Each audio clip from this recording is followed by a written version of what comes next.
I realized that I was very good at hyper-focusing on one thing to the detriment of almost everything else. You've known your brain works differently basically from the beginning. That kind of got me into thinking, hey, I don't have to just design games and hope other people make them. I can also work with others myself and make the game I want my way. Past you has no idea what future you can do. Hello, everyone. Today, I am so excited to be talking about something that I personally really enjoy, but we haven't really talked about much on this podcast. So I'm going to introduce you guys to Chris Backe, who runs a one-man show at Intro Games and is a full-time board game designer, born near Chicago, USA. Chris has been designing games since 2016. He went full-time in 2021 and currently has about 20 games signed with publishers and has more coming soon. He also runs virtual playtesting, tabletop publishers, and is the co-founder of No Box Games. And he is currently based in Birmingham, England. Thank you so much, Chris, for coming on the podcast today. Great to be here. Thanks for having me. Yeah. Well, the first question I wanted to know right off the bat is, what is your favorite type of board game? I'm just going to ask you the hardest question probably. Oh, gosh. Right first. This is the part where a lot of people might actually go, wait, hang on, there's new board games? I've only played Monopoly or Risk or Cluedo. and then they learn, either they go to a board game cafe and they just see the wall of games with 1,000+ games that they've never heard of. And they go, wow, holy crap, this is a rabbit hole we are about to go down here. To answer your question, I think I really enjoy what I make, and I make what I enjoy, at the risk of that sounding like really weird circular logic. I like making games that are easy to pick up, but give you lots of deep strategy as you play. So for the first 5 minutes, you'll need to focus on what's happening or less. But, a lot of games today, you can learn the basic rules, the basic core loop of the game in about 5 minutes. If it's a party game, maybe 1 or 2. But easy to learn is the first kind of promise there. Yeah, and then I like that. Once you've learned that core loop, you'll understand the different layers of strategy, almost like you're peeling back an onion, perhaps, but sweeter than that. So you'll understand you can do things in a certain order, or your actions will impact your opponent in some new and interesting way. So easy to learn, easy to play, but lots of deeper strategy. Yeah, definitely. And I do have to say, I have the privilege of working with a lot of ADHD people, and I'm sure many of them are quite familiar with a board game cafe. There's a lot of people who enjoy those kinds of things. But, for those of you who maybe don't, first of all, keep on this call because we're going to be talking a little bit about entrepreneurship and running your own business, because I think that's equally interesting to your story, Chris. But can you just quickly explain what a Euro-style board game is? Because I think that's kind of a big difference. Sure. So once upon a time, games were pastimes. Monopoly, Risk, Cluedo, circa 1995. I look at 95 as the first sort of mainstream Euro game, the Settlers of Catan, or just Catan now. Still a classic. Still a classic, yeah. So what Catan did, and it wasn't the first Euro game ever. It was the first big hit. Sold billions of copies in Germany, spread across the world. But what it did was it spread more a concept of gaming. Catan has luck and strategy. It has indirect player interaction, which means we're both competing for the same objective on the board, but it's not a take that style. I'm not punching you. I'm moving into an area. That's a good way of putting it. To get the resource. So yeah, basically the idea here is indirect player interaction versus direct player interaction. I am going after my goal and you just happen to be in the way, versus I punch you to kick you down, which may not necessarily help me in the process. Yeah, thanks. I think that's really helpful. And so, that's kind of the space that you play in, which I think is quite interesting because, you, like everyone we interview, have ADHD. And there is something too, I think, that particularly complex way of kind of problem solving and things like that. I know a lot of my friends and colleagues with ADHD really love a Euro style board game. So when did you find out that you had ADHD? What was that journey like for you? So the way I first discovered it was the realization from when I was a kid. I was homeschooled as a kid. And later on, I asked my mom, why were we homeschooled? And my mom just said it was different at first. I was a very hyperactive little boy, apparently. And there was enough of the old medications going around in the public schools that she didn't want that fate for me. So I should point out that I have not been formally diagnosed, but a lot of the signs have been there. The only reason I'm not pursuing a real formal diagnosis right now is because I've got too many other things on my plate, to be honest. Also, here in the UK, trying to get a diagnosis would be a very lot long of time. But yeah, basically over my teenage years, I realized that I was very good at hyper focusing on one thing to the detriment of almost everything else. In college, I was better able to control that because the institutional systems of universities are better at making sure you stay on task. And then getting out to the world, you've got a boss, you've got someone trying to tell you what to do, where to go. Even later on, I taught English in South Korea, which has its own sort of institutional educational programs. You're fulfilling a role within the school as the ESL teacher there. And yeah, so it all came back to kind of realizing and understanding how different your brain works in different contexts. Yeah. So you've known your brain works differently basically from the beginning. Just about, yeah. Because it's a hard question to ask, but do you think that kind of impacted the decision about the career you would go into? Did you always want to do this type of career, or did you do something else as well? If you had told me 10, 15, 20 years ago that I was going to be a game designer, I'd have laughed and asked for your supplier. So I was not one of those kids that actually knew what they wanted to be growing up. I didn't have much of a clue.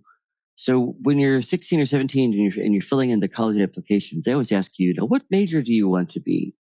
I said business because I figured business was universal. Anytime money's changing hands, anytime a product is being made or a service is being performed, that sort of background knowledge would help with that. And even after graduating college, I still didn't know what I wanted to be when I grew up. I got to teach English in Seoul for a while, realized I didn't like teaching that much, even though I did it for 5 years. Worked as a salesperson for a while in kind of classic corporate America.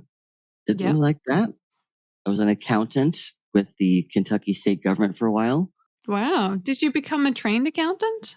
No, but I had the business background. This was essentially the government's way of saying, you've got the appropriate education.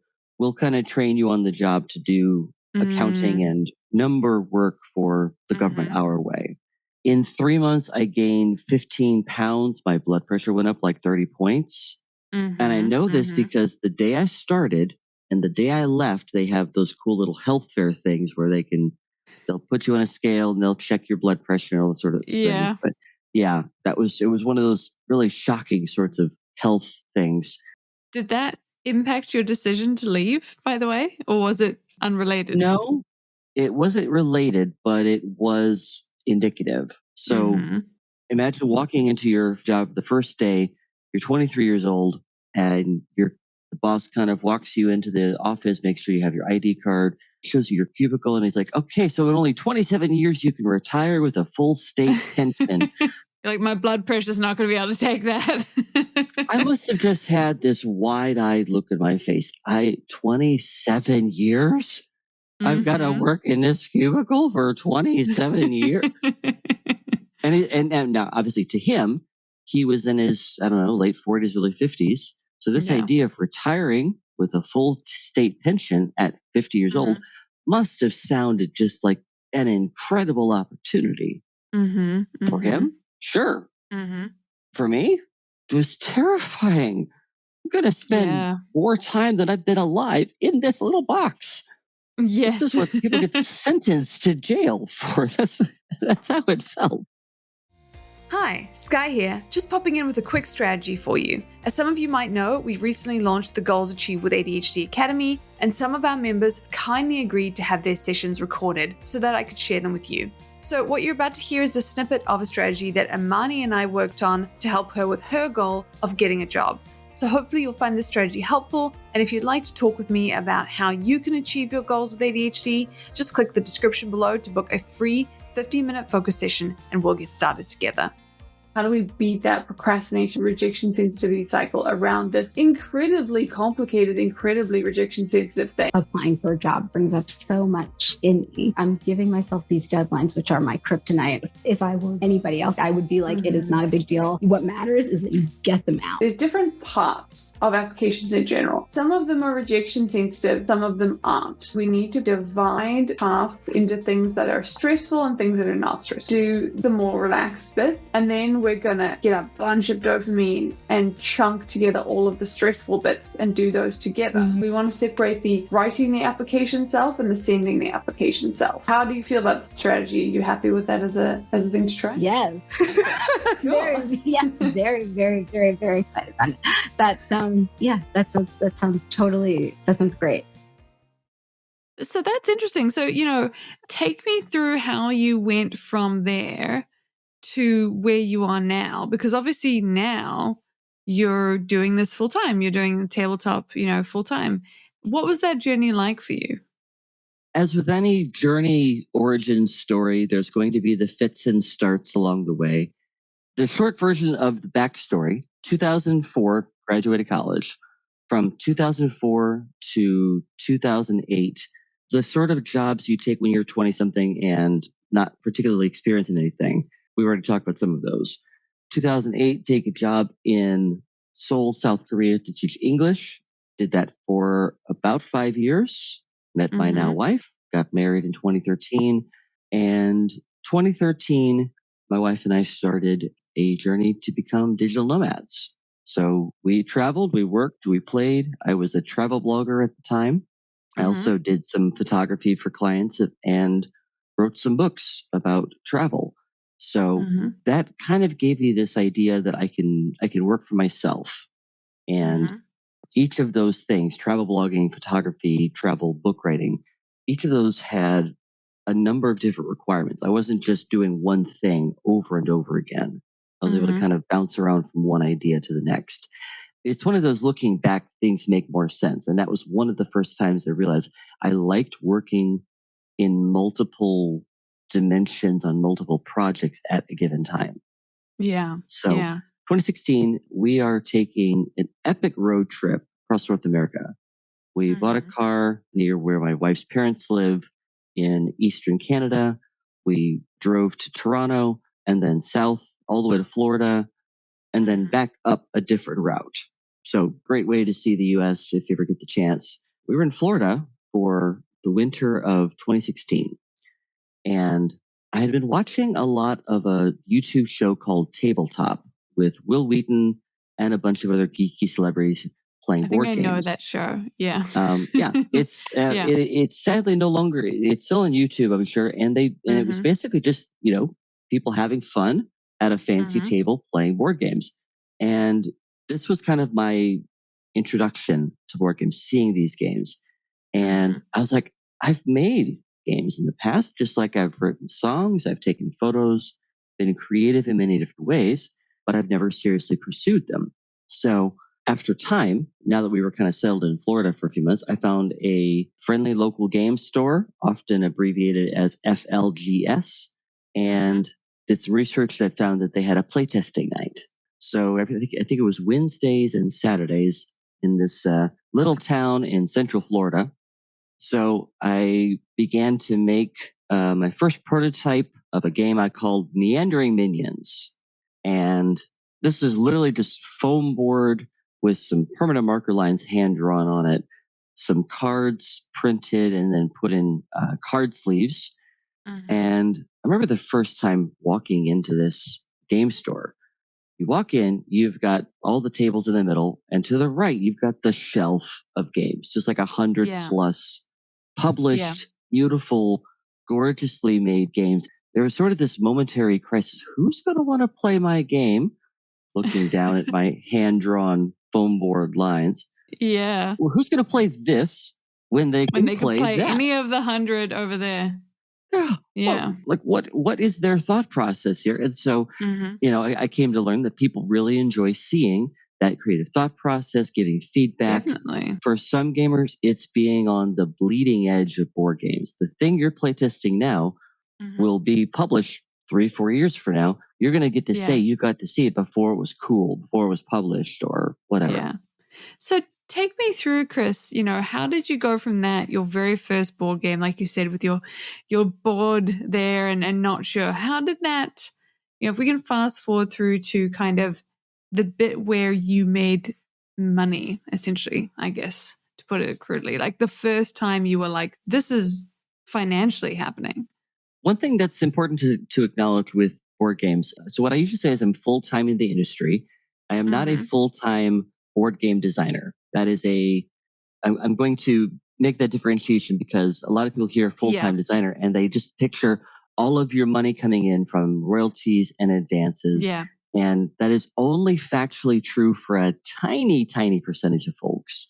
If you're Alan Moon, the guy behind Ticket to Ride, if you're Rainer Knizia, who's made hundreds and hundreds of games, true. For the vast majority of folks, designer royalties is part of that, but there's other ways you're making money within the industry. So I kind of fall into this other tier. But to answer your question, I would say it was around, say, mid-2019. I had been making games for a few years. I've been connecting to communities on primarily Facebook and really began to just meet people and offer advice and write blog posts. I already had the experience doing that. So it was just a matter of taking a skill and continuing it forward. At some point, someone asked if I could develop a game for them. And I said, yeah, sure, I'd be happy to help. Let's figure out a fair price for this because I'm newer to this, but also this is a valuable skill that is traditionally paid for as a fee-based sort of thing. So it was late 2019 when I had made enough money to purchase the laptop I'm on right now. So like a mid to high end gaming laptop that was powerful enough and would be powerful enough for years to come. And a lot of pride in that, yes. Yeah. But between developing board games, helping other people make games, editing, proofreading rule books, those are kind of the main ways to start making money. When you sign a game, you may get an advance on royalties, just like you might if you write a book. And then you'll make a portion of the sales, the royalties, every quarter, 6 months, sometimes a year. Interesting. That's so interesting. I think it's a good thing to talk about because I think a lot of times when you're in these really creative fields, like you said, it can feel like, okay, so you make the money from just the thing, but it's kind of good, I think, to talk about the other ways you can make money in not just this industry, but any industry, because with ADHD, often like 300% more likely to be entrepreneurs or work for yourself. There's a lot of us out here doing our own thing. So it's nice to sort of share these stories about it. Yeah. And whatever industry you're in, good listener, I think of the F-15 pilot, the person that flies the fighter jet. They have an entire support team. If they are the conductor in the orchestra, every orchestra has dozens of instruments. Someone has to play all these instruments. Yeah, exactly. To take podcasting for an example, we could easily have someone who edits the podcast, the audio, or does a transcript. Oh, we do. Shout out to Adam. Adam, you know who you are. Yeah. There's any number of services that help podcasters connect with guests, I'm sure. There are people who talk about podcasts, hopefully as a podcast, not just a blog post or a tweet. So, yeah, every industry has these ways where it might not be the most public-facing things, but those support jobs or the software, the service you create helps them do their job better. So if you don't want to be a host of a podcast, but you still want to work in podcasting, you could easily find any number of places. But the idea is create value, add value, be useful. Yeah, definitely. And I think it's a really good point because, one of the things that we'll find is that the person who gets paid the least is often the person that's the most visually there. I mean, at least potentially, for a lot of people most of the time. And so you can actually make quite a good living doing that. I know like people help, people who are on social media or doing that kind of thing. Like you said, podcasters and gaming, there's lots of opportunities there. But I want to get into a question that I'm very curious about, which is what does a day in your life look like? If you take us through kind of a general overview of what an average day in your life is? Believe it or not, today is actually a reasonably typical day, except for the early wake-up call to jump on the podcast with you. I appreciate that. Of course. So, typical day, I'll wake up, coffee, banana, bagel, catch up on social media. I'll also log on to Discord to connect with my partners of No Box Games. I'm one of 3 folks that help to run that publishing company. Something we're talking about to move the next design forward, to fulfill the previous game. As of this recording, we just finished the 3rd game around the world in 10 to 15 minutes. And we're working on our next game, Dragon versus Kingdom. So lots of things happening with that. Each person kind of knows what they have to do, but we're trying to coordinate new marketing efforts, video streaming, that sorts of things. Once I'm awake, I'll grab my gym bag or put on my running kit and then do something active, usually late morning to early afternoon. This is just the time that's worked best for me. There are plenty of reasons to go. If you're a morning person, then by all means, it's a morning thing. If you're a night owl, by all means, do whatever you want. But something active every day has been a goal for a while. So go to the gym, go do a run, come back home, usually eat some lunch, and then jump into the work du jour. Today, at least, I'll have a meeting with the co-designer, and I usually have meetings or design work in the afternoons. The evenings, it's fluctuated more and less sometimes, but Mondays and Thursdays is virtual playtesting, Discord group for people that enjoy playtest board games. Nice. So that starts 6 p.m. my time. We'll do some playtesting for usually 2 or 3 hours. And then in the evening, I'll have a little bit more time to work on either client work or design work. Yeah. Sounds really busy. Sounds like you're spending, and I think this is very normal again when it comes to somebody who's, I imagine, still very much in the thick of it with building, your various businesses. But it sounds like would it be fair to say that's most days, or do you take a day off during the week? What's your week look like? A day off. I'm confused by the question. Okay, no, I do tend to have, so weekends tend to look a little bit different. Saturdays, there's a park run in the morning. The 5K park run usually starts around 9 a.m. Saturdays. And if you had told me 2 years ago, I would be one of these folks that voluntarily got up early on a Saturday to run around the park, I would have asked you, are you crazy? Who's your supplier and where can I get some of that? Is it the other guy who said I was going to do board games full time? Exactly. Past you has no idea what future you can do. And every so often I'm reminded of what past me thought I wanted to be and what present me is currently doing. And I go, that guy didn't know anything.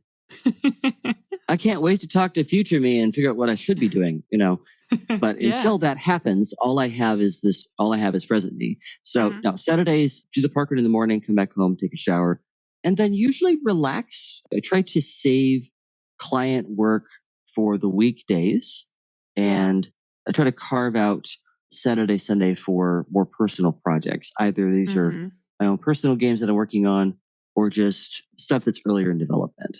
Yeah. Sundays, sleep in, but might do some traveling on the weekends, might go into town, but generally at my computer last time on the weekends. Yeah. Yeah, no, and I think it's interesting. You really are, I can relate to a lot of how you are living your day. And I think it's possibly because that is what it is like to be kind of an early stage entrepreneur. I started this business around 2020 as well. And so it's sort of a similar space, similar in many ways. Do you have any, I guess, advice for somebody who is listening to this and is thinking like, I want to do my own creative thing? Maybe they want to do board games as well. Maybe they want to do animation or something else, but it's a sort of similar thing. They want to turn their creative into a business. Yeah. So two thoughts here. The first one is that, yes, any creative thing can successfully transition from a hobby to a business, but it doesn't always have to. A thing can stay a hobby, a thing you enjoy with little or no financial pressure. And that might be the place where you end up wanting to be. You might want to make money off of it, but the amount of time and effort and energy put into that will dwarf the amount of money you make out of it. So one question is, does it have to make you money, or do you just want to make it money? The more pressure you put on yourself, the more creative compromises you're going to feel like you're making.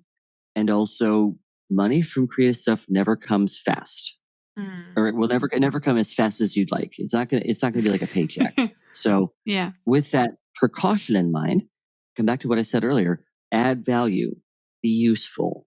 What can you create or offer that other people are willing to pay money for? In board games, that list is extensive, but it also depends on your client. If I'm working with a self-publisher, for example, someone publishing their own game, they're going to be working with a lot of different people. They might have an editor or proofreader. They'll have a graphic designer. They may have an artist or an illustrator. They may have a Kickstarter page person. They may have someone for social media. They may have video previewers or reviewers. They're going to be working and interfacing with a lot of different people. And let's say I'm a developer. So I'm helping to develop the game that they've already designed and just get it ready, get to that last 10%, if you will.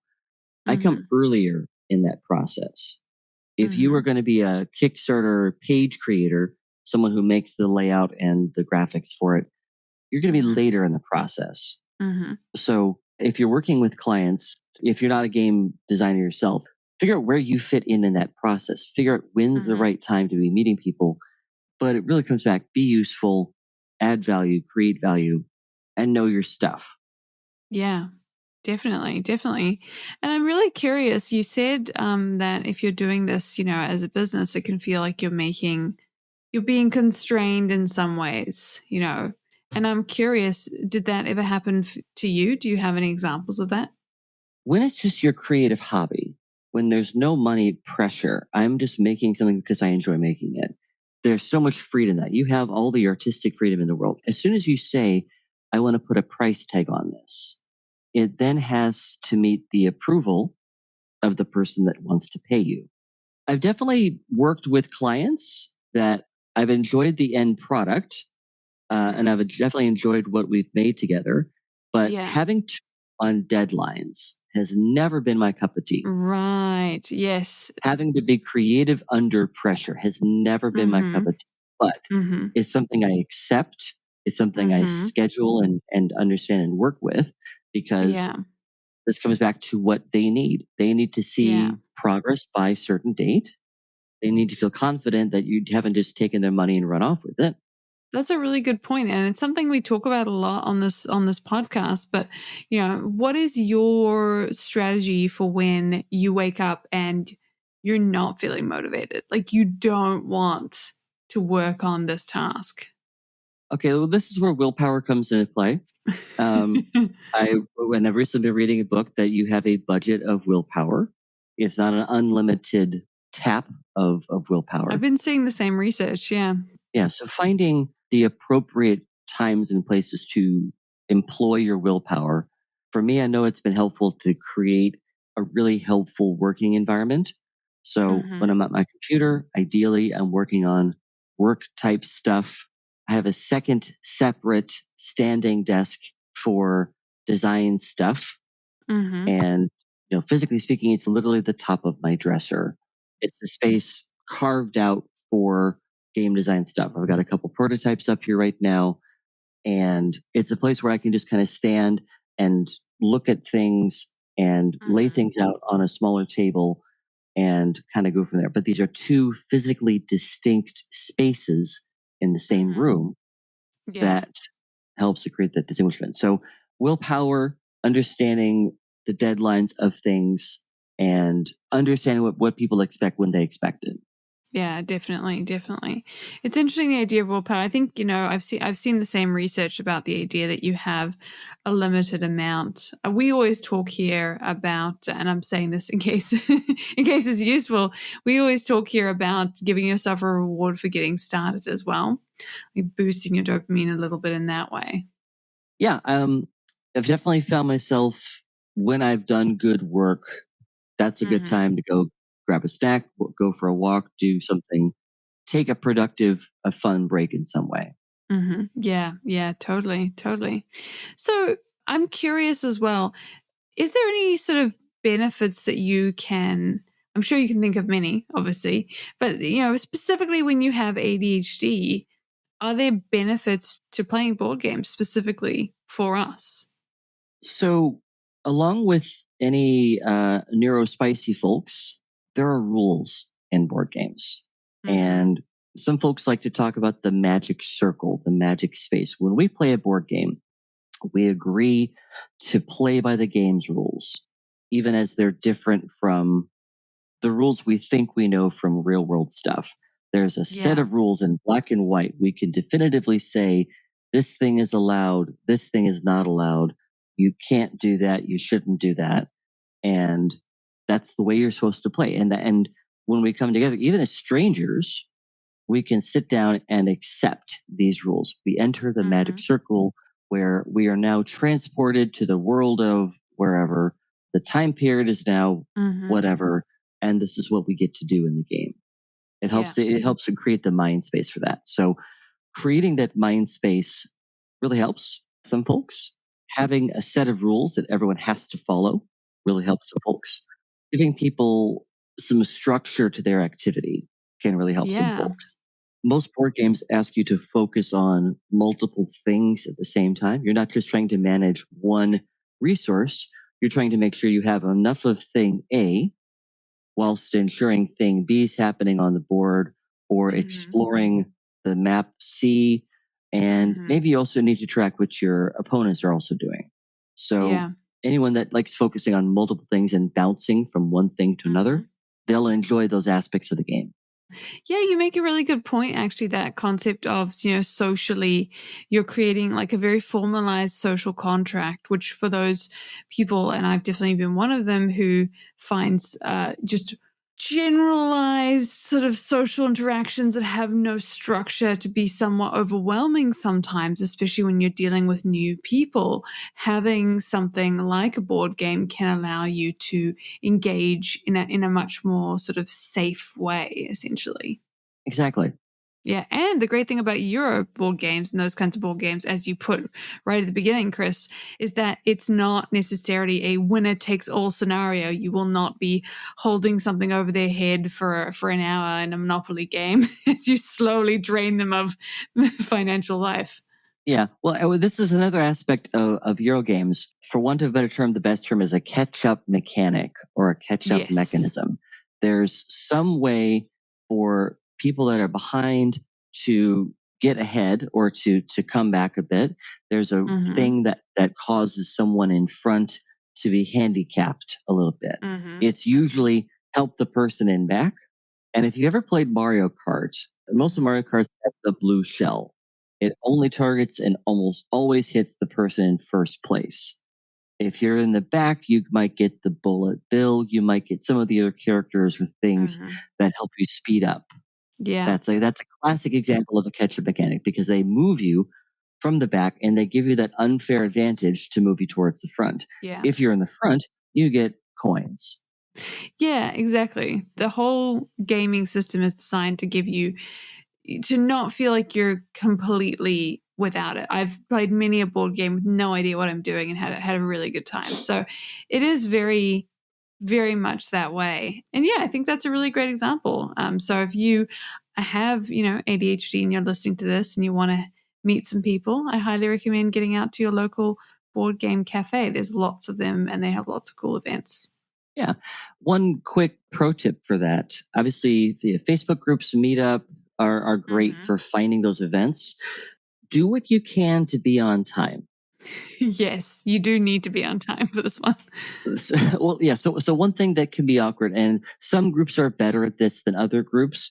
Let's say the meeting starts at 6 p.m. That does not mean people will be already there, set, and playing a game at 6:02. What generally happens is you'll get enough people to play a game. This might be 2, 3, 7, or 8, whatever. But the first few people will kind of pair off to play a game with the folks that are there. And then the thing that gets awkward is, 5 minutes later, someone else shows up and now they're kind of awkwardly integrated into that game that's already started, or they're waiting for the next few folks to trickle in. So you can be on time so you're part of that group or groups if they split off into 2 tables. That also keeps things more or less on the same sort of cadence for timing. Yeah, no, that's a really, really good point. That's a great point. Gosh, it's been a really great chat. I just have a few questions left, the questions that I ask everybody. The first one is, tell me about one professional achievement that you're the most proud of. I'm really proud of our first game with No Box Games. The game is called Spies, and it was our first experiment into publishing print and play games with no assembly required. And because listeners won't get to see the beautiful image of my office here, I literally have the game hanging on my wall, basically, behind me on the webcam shots. I was really proud of the game, not just because of the game, but because of the teamwork with myself and 2 other folks at sort of No Box to make the game a reality. We had over 2,000 backers, and we delivered a really cool game. We got some shout outs for some cool folks. And that kind of got me into thinking, hey, I don't have to just design games and hope other people make them. I can also work with others myself and make the game I want my way. Yeah, totally. And conversely, on the other side, do you have a professional failure that embarrasses you? And how did you deal with that? I'd say when it comes to embarrassment, I'm very thankful that sometimes you can't really bury mistakes, but you definitely have clients who are more challenging to work with than others. And sometimes whether it's because of an unreasonable deadline or because you've given them the advice and then they've chosen to only take bits and pieces of it. For example, I might encourage you to do A, B, and C because A, B, and C are integrated things. A helps B, B helps C. They all work together. Now imagine if you only used point B and neglected the other 2 points, and then you wonder why the thing didn't work. So yeah, I guess that's the best way to say it, embarrassment, or just a desire to have seen something go a much better way because it could have gone so much better if they had listened better, basically. Yeah, that can definitely be frustrating for sure. And what is your favorite, dopamine activity? What do you do for a kind of pick-me-up? The runs are great for that. So a pro tip for anyone looking to start with running, Couch to 5K. You've heard of it, probably. It honestly is a really great, easy, free program. It requires nothing more than an app on your phone and your willingness to put on some running clothes and get a little sweaty. The actual gear you're wearing, the kit, your shorts, your shirts, your shoes, don't worry about that to start. If you want to get serious with it, you can find all the things. You can definitely do a big shopping for gear later. There's absolutely a huge rabbit hole you can go down, but you really need to buy anything brand new, vintage in the UK, eBay, anywhere, any charity shop or thrift store will have plenty of options as well. Yeah, nice. And then my last question is, if you had an ADHD life motto, what would it be? Squirrel. There's a squirrel somewhere. It's running. I'm distracted. Wouldn't be the first time. No. I think it just comes down to be useful. Whatever I'm working on, whatever I'm doing, especially if it's a money thing. If it's just a creative thing, then its usefulness, its utility is creating fun. If I'm making a game, I am creating fun. If I'm editing a rule book for a client, I am creating clarity. If I'm helping a client develop their game, I'm creating the best version of their game. Yeah. So how is the thing you're doing useful in some way? I love that. I think that's really important. I think that's a really important thing to remember in terms of like we can overthink our businesses as well. We can just be like, no, I'm just being useful. This is how I'm being useful. And that is enough. Yeah. And knowing what value you are providing is such a big part of that. It doesn't necessarily need to match what you think it's worth. I'm reminded of any number of like really high-end clothing shops. They'll sell a pair of jeans for $500. And you go, there's no way that's worth $500. But to the right person, that value is established by what it makes them feel, what it does. You don't have to charge an outlandishly high price for your services, but don't undersell yourself either. Understand what your value is to the person buying your services, your thing. Definitely. Well, thank you so much for taking the time to share your story and your ADHD skills with us today. Where can people find out more about you, Chris?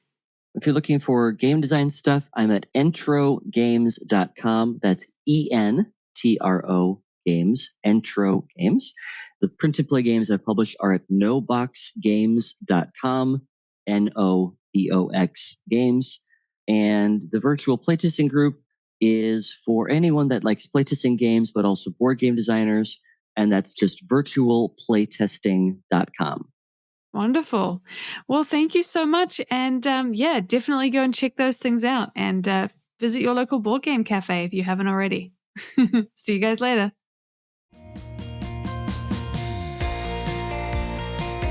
Thanks for listening. If you'd like to reach out or connect with us, you can leave us a message at admin@unconventionalorganization.com.